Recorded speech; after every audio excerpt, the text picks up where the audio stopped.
The 10-foot humanoids of Ilha do Mel. The photographs captured by hikers in Brazil have created a wave of fascination, wonder and concern after many viewers became convinced that the figures standing on a mountaintop were not ordinary people, but towering beings measuring close to 10 feet in height. The footage, recorded by Sara Dalete from Brasília during a family outing on Ilha do Mel, shows tall, slender silhouettes moving along the ridge. Their proportions appeared unusually elongated, and the way they stood against the landscape immediately drew attention. As soon as the images began to circulate, countless viewers felt that Sara had unknowingly filmed a pair of mysterious humanoids. Sara's translated caption emphasized that the videos were original and unaltered. She noted that in the second clip, as one of the figures descended the slope, its height became even more apparent. Though it moved in a manner resembling a human, its exceptional stature set it apart from any ordinary hiker. The footage gained momentum online within hours, igniting debates across social platforms.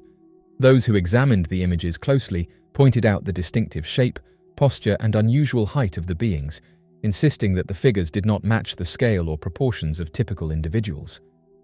What pushed the speculation further were the testimonies from locals who live near the region. Several residents described encountering similar beings in the surrounding mountains and forests. Their stories spoke of creatures standing over 8 feet tall, sometimes even taller, moving with astonishing speed and agility. These accounts have been shared for years, often quietly passed from one resident to another, and the new footage seemed to confirm what many had already believed. The consistency between the images and the local encounters strengthened the idea that something remarkable inhabits the remote areas of Ilha do Mel. According to hikers who have ventured deep into these regions, a legend persists about tall humanoids who dwell near the mountains. These stories claim that the creatures live in the isolated parts of the landscape, rarely seen but often felt, leaving travelers with an overwhelming sense of being watched from the ridgelines. Some believe these beings may belong to a lost race, isolated from society and hidden within the rugged terrain for generations. The recent photographs, now seen around the world, have renewed interest in these legends, giving them an unexpected resurgence. The mysterious images have become more than just viral curiosities. They have opened a new chapter in the long-held belief that the mountains of Brazil may harbor ancient, towering beings whose existence has yet to be fully understood. Mysterious trail camera image. This mysterious image, captured on a remote trail camera in Poplar Bluff, Missouri, has quickly become one of the most talked-about pieces of modern cryptid evidence in recent years. Taken on Wednesday, the 20th of August, 2025, at approximately 12:30 in the afternoon, the photograph appears to show a towering humanoid figure standing motionless in the middle of a shallow creek. For the property owner who received the alert, the moment marked the beginning of an experience that would challenge his understanding of the wilderness surrounding his family land. The camera itself had never been intended to capture anything unusual. Positioned along a secluded stretch of water on a privately owned 700-acre family farm, its purpose was simple: to monitor creek water levels during storms. The device, equipped with cellular capability, would notify the owner whenever motion was detected. Most alerts were routine, typically triggered by branches and leaves swaying in the wind. For that reason, notifications were rarely urgent. However, on that summer afternoon, the alert that appeared on his iPhone would prove different. As he opened the image while eating lunch with his wife, he was immediately struck by the presence of something enormous standing in the creek. The figure appeared upright, balanced on 2 legs, facing directly toward the camera. Its frame was broad, its outline dark brown and black, blending yet contrasting against the bright reflections of the flowing water. His wife, equally startled, examined the photograph closely. Though she struggled to identify exactly what the figure was, she agreed that it appeared far too large to be any known animal common to the region. Deer were frequently seen across the farm, but the proportions in the image did not align with any wildlife they recognized. Using the live view function on the trail camera, the owner attempted to observe the figure in real time. Yet by the time the feed connected, roughly 10 to 15 seconds later, the creature had vanished. The creek stood empty once again, the water flowing peacefully as if nothing had been there at all. Work obligations delayed further investigation until later that evening. After finishing his day, he contacted his brother and arranged to meet at the creek. Together, they searched the banks extensively, scanning for footprints or disturbances. Yet none were found. The creature, whatever it had been, appeared to have remained entirely within the water. The terrain offered a possible explanation for the lack of tracks. The creek bed consisted of coarse, fist-sized gravel, constantly shifted by the current. Water levels during that time of year ranged from ankle to waist deep, flowing at a steady pace that would quickly erase impressions. To better understand the figure's scale, the owner asked his brother to stand in the exact location where the creature had appeared. His brother, standing 6 feet tall, posed for comparison photographs. When the images were reviewed, the difference was striking. The mysterious figure had been several feet taller, with shoulders far wider. The background foliage that framed the creature's head towered above his brother, emphasizing the immense height of the unknown being. 2 days later, they returned to repeat the comparison, this time using the trail camera itself at the same time of day. Lighting, angle, and environmental conditions were nearly identical. Once again, the scale difference remained undeniable. The creature's presence in the original photograph dwarfed the human figure used for reference. The camera's placement added further intrigue. Positioned roughly 100 feet from the creek, it was too distant to be triggered by animals moving through the water. The motion alert that captured the creature had been activated by leaves moving in the foreground, meaning the figure's appearance was purely coincidental. This stretch of land was among the most isolated areas of the farm. Accessible only by walking 3/4 of a mile through dense woodland, it was fenced and clearly marked against trespassers. The family had owned the property since the mid-1980s and had never encountered unauthorized visitors in that region. Despite extensive searches along several hundred yards of creek in both directions, no entry or exit point could be identified. The creature seemed to have emerged and disappeared without leaving traceable evidence. As word of the photograph spread among friends and neighbors, older stories resurfaced. For years, distant howls had occasionally echoed through what locals called Hidden Valley, a flat wooded area bordering the creek. These sounds had long been attributed to coyotes. Yet in light of the photograph, some began reconsidering those assumptions. Other residents in the surrounding Poplar Bluff region shared accounts of fleeting sightings, tall figures glimpsed between trees, heavy footsteps in remote hollows, and unexplained movements near water sources. Previously dismissed as folklore, these accounts now carried new weight. Environmental conditions on the day of the photograph further deepened the mystery. It had been bright and sunny, offering clear visibility. The creature's outline was not obscured by darkness or weather. Though the camera transmitted only standard definition images due to limited cellular signal, the figure's proportions remained unmistakable. The owner later reflected that had a memory card been installed, high-resolution imagery might have provided even more detail. Yet the camera had never been intended for wildlife study, only flood monitoring. What remained was a single image, one frame frozen in time, depicting a massive, upright being standing silently in a secluded Missouri creek. To those who examined the evidence, the figure's stance, height, and width aligned closely with long-standing descriptions of Bigfoot. Brown and black in coloration, bipedal, and immense in scale, it matched reports passed down through generations of eyewitness accounts across North America. For the family who captured the photograph, the encounter transformed curiosity into conviction. What had once been a distant legend now felt present within their own land. The creek still flows through Hidden Valley, its waters moving steadily beneath a dense canopy. The trail camera remains in place, continuing its quiet watch. Mysterious light seen by a grieving family.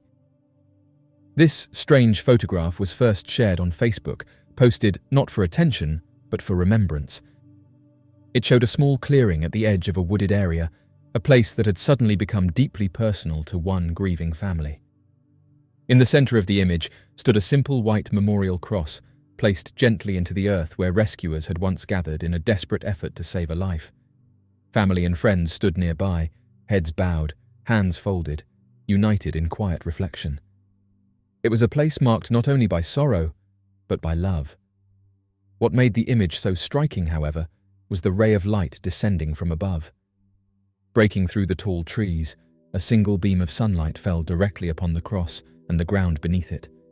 The rest of the clearing was softly shaded, yet that one space glowed with a warmth that felt almost deliberate.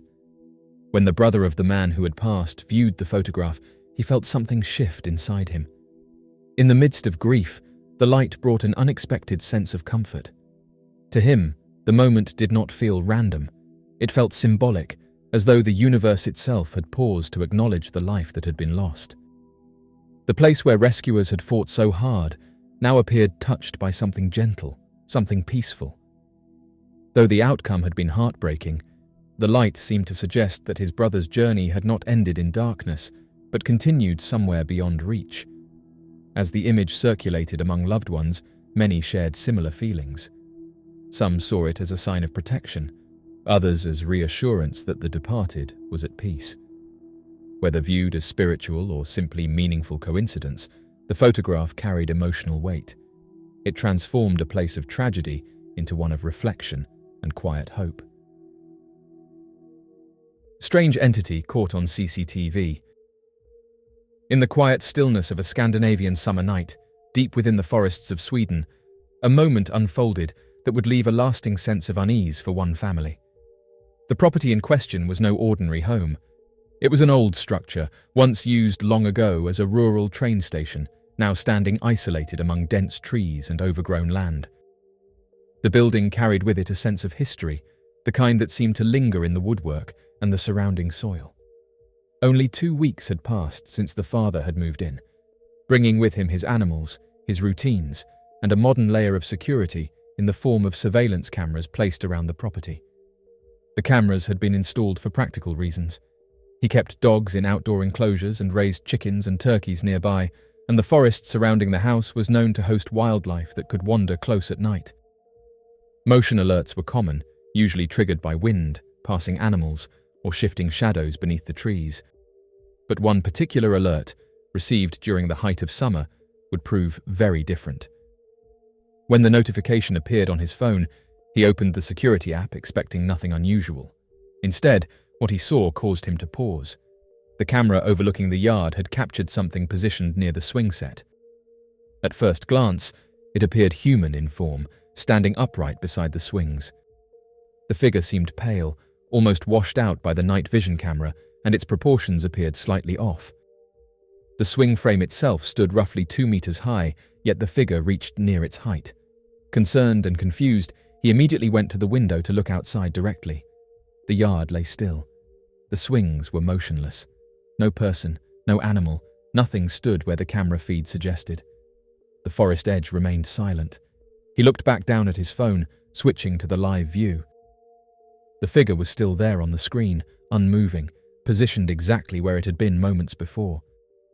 The contradiction between what his eyes saw through the glass and what the camera displayed sent a chill through him. If something physical had been standing there, the dogs would have reacted. Yet the dogs, visible in their enclosures, remained asleep, undisturbed. The longer he watched, the stranger the moment felt. The figure did not behave like a person caught on camera. It showed no natural movement, no shifting weight, no reaction to the environment. It simply stood beside the swings, as though observing the property or existing within a space the naked eye could not perceive.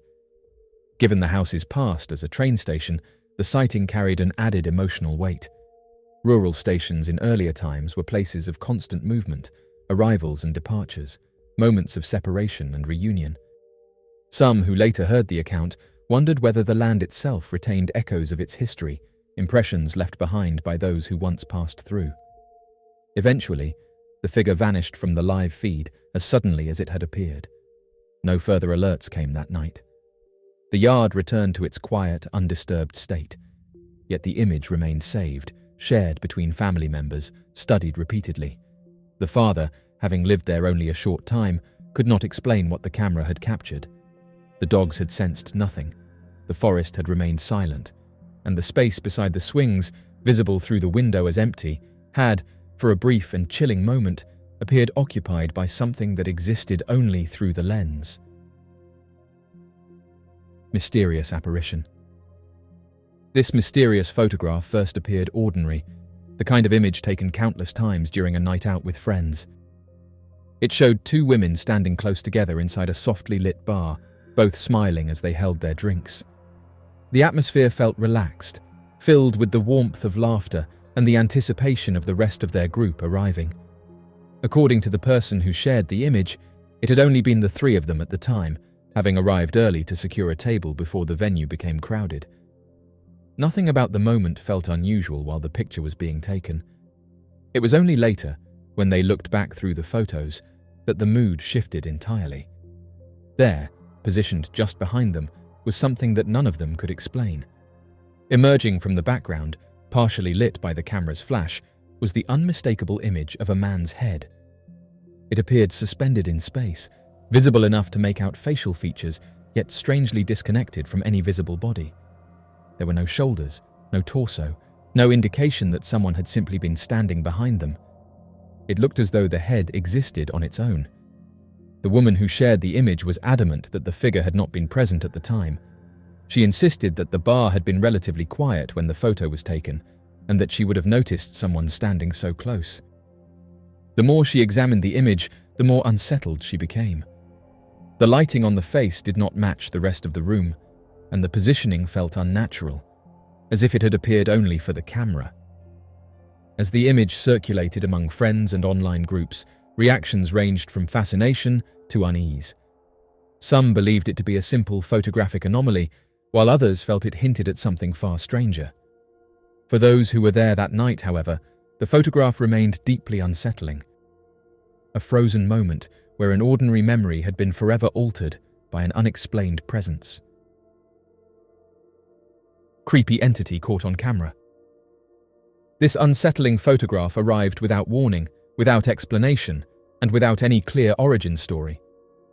A woman named April received the image from a friend, who sent it casually yet cryptically, offering no details about when it had been taken, where it had been captured, or who the individuals in the frame were. From the moment she opened it, April felt an immediate sense of unease. The image did not feel ordinary. It carried an atmosphere that was difficult to articulate, but impossible to ignore. At first glance, the photograph appeared to show two people posing close together, their faces partially illuminated in dim, hazy lighting. Yet between them, emerging from the shadows, was a third presence, one that did not appear natural. The figure's face looked distorted, pale, and unnaturally formed, with features that seemed to blur between human and something else entirely. Its expression appeared frozen in a strange, exaggerated grin, one that many viewers later described as deeply unnerving.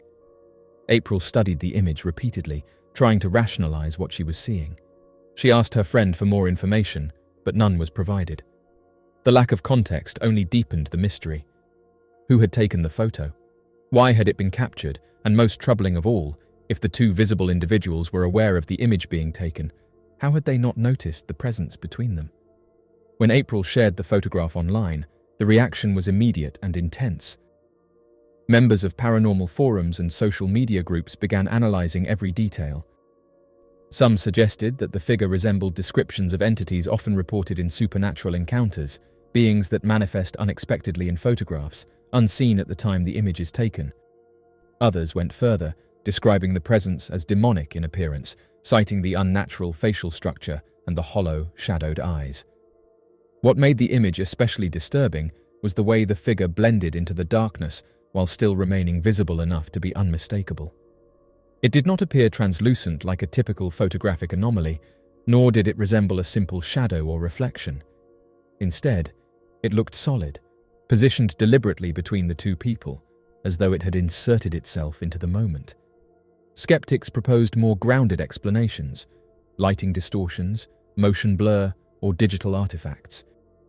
Yet even among those seeking rational answers, many admitted that the emotional response the image provoked was difficult to dismiss. There was something about its composition, its timing, and its unknown origin that made it linger in the mind long after viewing. The Carnival Cruise Monster. An unidentified creature, known as the Carnival Cruise Monster, was observed in the Gulf of Mexico from the deck of a cruise liner. The investigation was initially conducted by novelist Max Hawthorne, who introduced the term Carnival Cruise Monster. Paul George, a worker aboard a Carnival Cruise Line's ship, saw an unidentifiable monster that he reported looked similar to an ancient mosasaur. Only the torso and the cranium of the organism were ever observed or depicted. The object had a glossy, ebony appearance, characterized by taut and substantial leather-like texture. According to his account, the creature did not respire through a blowhole like a whale. Rather, it would emerge to the surface and respire in a manner similar to that of a crocodile. The object was reported to have a minimum length of 50 feet, surpassing the size of the ship's lifeboats, which measure approximately 30 feet. Despite Paul's characterization of it as whale-sized, he clarified that it did not possess the slender and elongated shape often associated with whales. The creature has a robust and muscular neck, giving it a broad physique.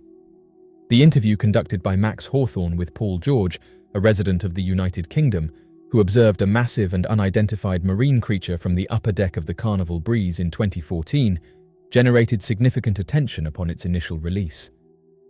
The notion that something enormous and still unknown marine creature could potentially inhabit our waters and even serenely match the speed of a cruise ship in the heart of the Gulf of Mexico has captivated the minds of several individuals. Max made the decision to contact Paul George again, with the intention of narrowing down potential candidates for his observations. Accepting the anecdotal report as it is, Max endeavored to get a definitive conclusion regarding the identity of the Carnival Cruise monster. Upon sharing with Paul various dorsal images of numerous large whale species, including the elusive beaked whale, Max reported that he reached the conclusion that he did not observe any type of cetacean.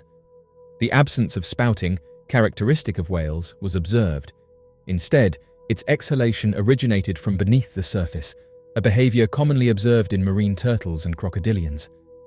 Crocodiles engage in this behavior to achieve camouflage, which is highly advantageous for a marine predator that relies on stealth. Given the propulsion mechanism resembling a tail or caudal fin, it seems that the only plausible option left is a mosasaur or a marine crocodile. The color and texture of the object observed by Paul eliminates the possibility of it being a crocodile and instead suggests that it is highly likely to be a mosasaur. The mysterious Beast of Gevaudan. In the rugged and remote wilderness of 18th century France, a shadowy figure stalked the countryside, striking fear into the hearts of villagers and leaving a trail of destruction in its wake.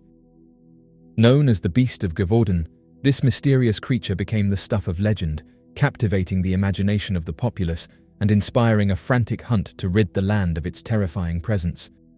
Yet, despite the efforts of hunters and soldiers, the true identity and nature of the beast remain shrouded in mystery, leaving behind a legacy of fear and fascination that endures to this day.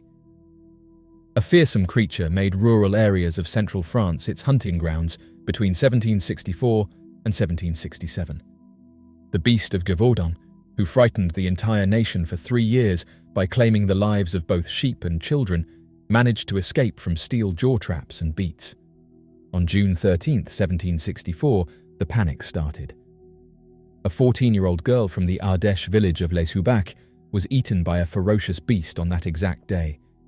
There have been previous reports of wolf attacks in the Gevaudan, a large area of undulating hills and verdant plains that is home to 20,000 Canis lupus, no less. But after that day, attacks on young cowherds or the daughters of shepherds were frequent. Fearful whispers began to circulate, attributing the cause to a hideous being, far larger than any other wolf, possessing lion's paws, horns, and enormous fangs. A hyena, a bear, a panther, or even a supernatural being was what several witnesses thought the object was, instead of a wolf. People still believed in werewolves, vampires, and ghosts at the time. Fearing for their lives, parishioners sought safety in nearby churches, where clergy prayed for God's pardon and advised them to reflect on their transgressions. Meanwhile, the toll among the impoverished children from the abandoned valleys increased gradually as the number of casualties increased.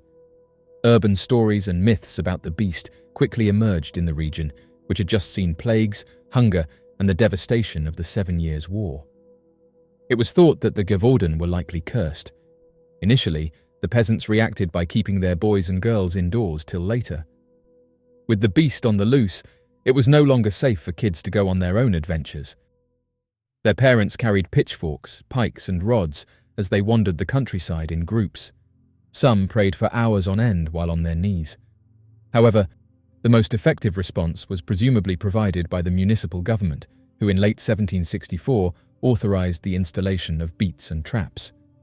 By winter 1764, the first soldiers appointed by the king, a group of mounted infantrymen known as dragoons, had arrived in the area at the request of the intendant of Languedoc. Unfortunately, they were unable to function properly due to the thick amounts of snow. They started hunting again in early 1765, but their efforts eventually proved fruitless since the beast was always able to get past their nets and traps. The wolf's appetite seemed unabated, and it became more brazen. It attacked 7 Villeray youngsters, ages 8 to 12, on January 12th. Nevertheless, the children overcame all obstacles to force the beast to flee, while the adults were unable to. A royal scholarship subsequently helped one of the youngsters participating in that valiant deed, and he went on to become a lieutenant in the Royal Artillery Corps. It even infuriated King Louis XV himself. If someone could bring him the creature's head, he would reward them with £6,000, the equivalent to £433,000 or $512,000. The best wolf catchers in the nation grabbed their weapons and silver bullets and headed towards the monster-infested forests of Gevaudan, but they were once more unsuccessful. And while the negative news was causing unease and fear throughout the region, phony reports mocking French incompetence were published in British publications. The legendary hunter François Antoine, the king's designated gun-bearer, was the only person who appeared to be able to put an end to the creature's terrifying reign. The reputation of Antoine was fierce. As soon as he arrived in Gevaudan in June 1765, he studied maps and tracked footsteps. After weeks of relentless beats, on September 21st, his squad took out a large animal. The creature measured 3 feet in height, 6 feet in length, and 140 pounds in weight. The embalmed body was sent for Louis to view, and Antoine was overjoyed and confident that he had defeated the notorious Gevaudan monster. Regretfully, the subsequent days validated his assertion. 3 weeks later, attacks returned with increased ferocity. In the aftermath of the beast's demise, speculation about its true nature and origins continued to swirl, with theories ranging from the plausible to the outlandish.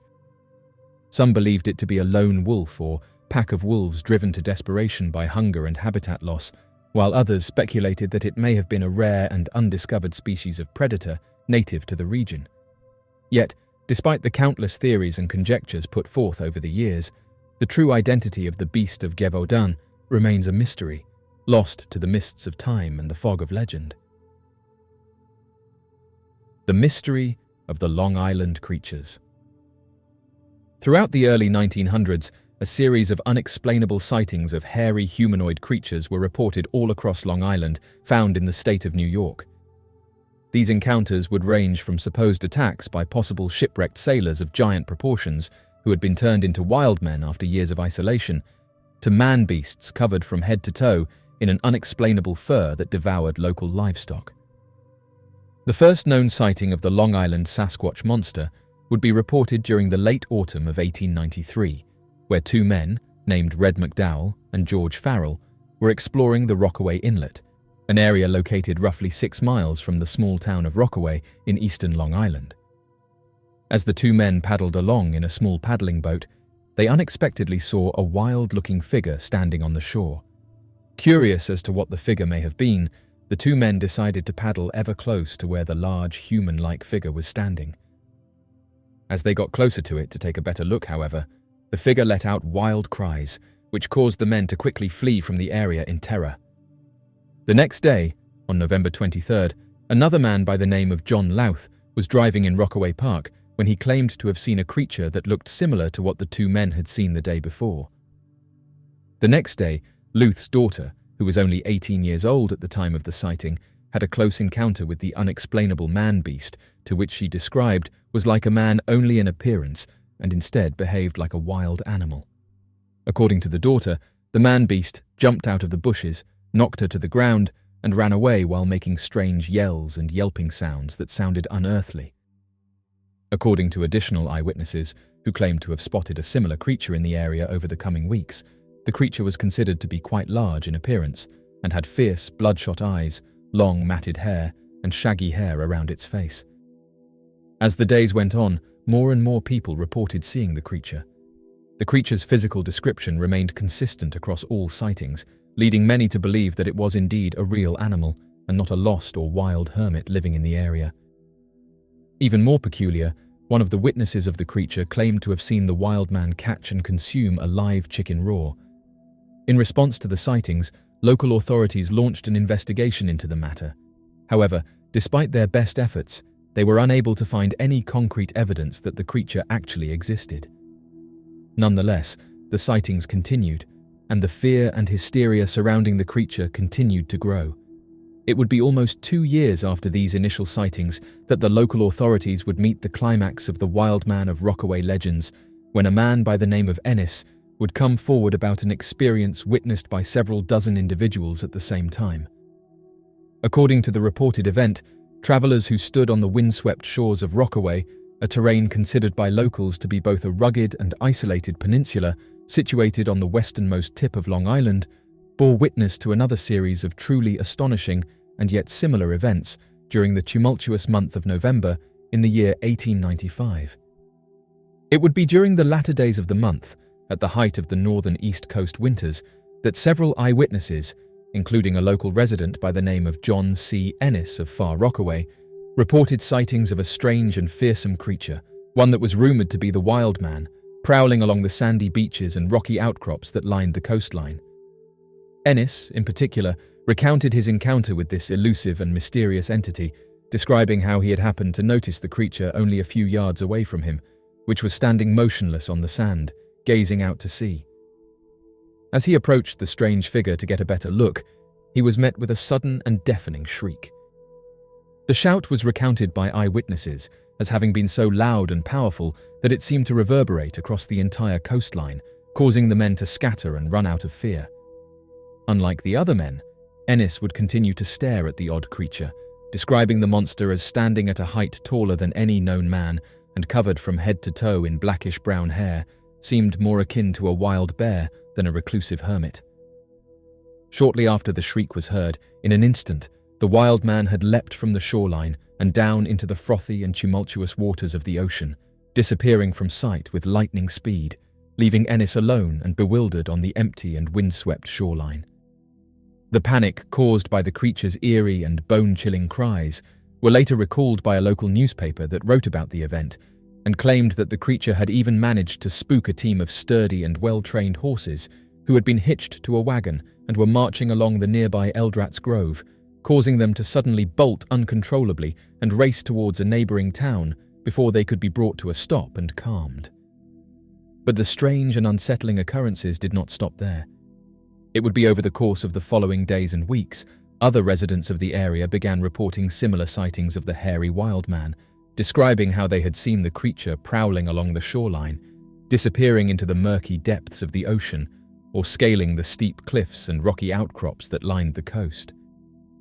Many theories were put forward to explain the strange and otherworldly events that were being sighted in Rockaway during that November, ranging from legends of haunting shipwrecked sailors and castaways to rumours of wild and feral men who had lived for years in the rugged wilderness of Long Island, cut off from the rest of society and subsisting off of only the native flora and fauna of the region.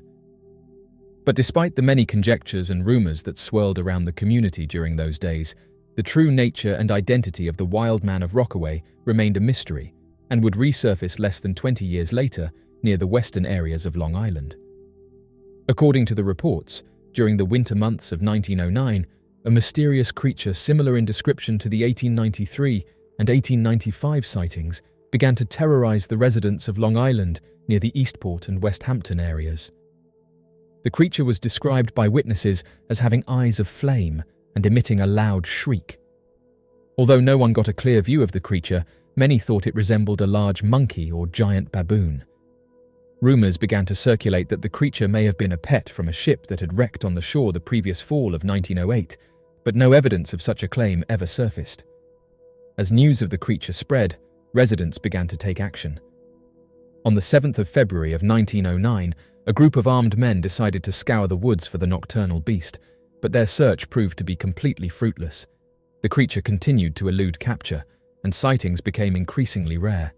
Before long, the sightings would nearly completely dwindle, and the mystery of the Long Island monster would be nearly forgotten before rearing its head once more 13 years later. During mid-autumn of 1922, the residents of Babylon, Long Island, less than a few miles away from the location of the 1909 sightings, were faced with a mysterious creature that matched the description of the Long Island monster and was believed to have been a ferocious baboon. Panic spread through the area as reports of sightings of the monster and attacks began to surface. The creature, which was said to be larger than any known primate species in the area, left residents feeling vulnerable and afraid. As the weeks passed, tensions rose and fear continued to spread.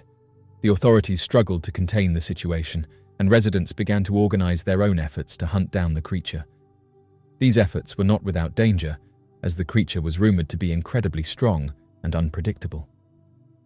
By November 5th, organized hunting parties had been formed and were making their way through the surrounding woods in an effort to track down the creature. As they moved deeper into the forest, the dense underbrush and rugged terrain made it difficult to move quickly or quietly, and the hunters were forced to proceed with caution. Despite the challenges they faced, the hunters remained determined to find the creature and put an end to the terror that had gripped their community. Though some claimed that the creature resembled a baboon, while others believed it to be more like a gorilla, whatever its true identity, the creature was a source of fear and uncertainty for all who encountered it. As the days passed, the men's efforts began to pay off. Reports of sightings and attacks began to decrease, and the community slowly began to feel a sense of relief. This relief would last for the next 9 years before the creature would suddenly resurface. According to a series of similar reports, it would be back in 1931 that a mysterious creature similar in description to the other Wildman ape sightings would be encountered again in the area of Huntington, Long Island. Initially, the sightings of the creature were mundane, with eyewitnesses claiming to see a wandering gorilla or perhaps a chimpanzee walking near the outskirts of the community and believed that the animal may have been natural in origin. Despite believing that the creature was nothing more than a known species of primate somehow living in the area, the sightings caused quite a stir among the locals, who were both fascinated and terrified by the prospect of a wild animal roaming their town.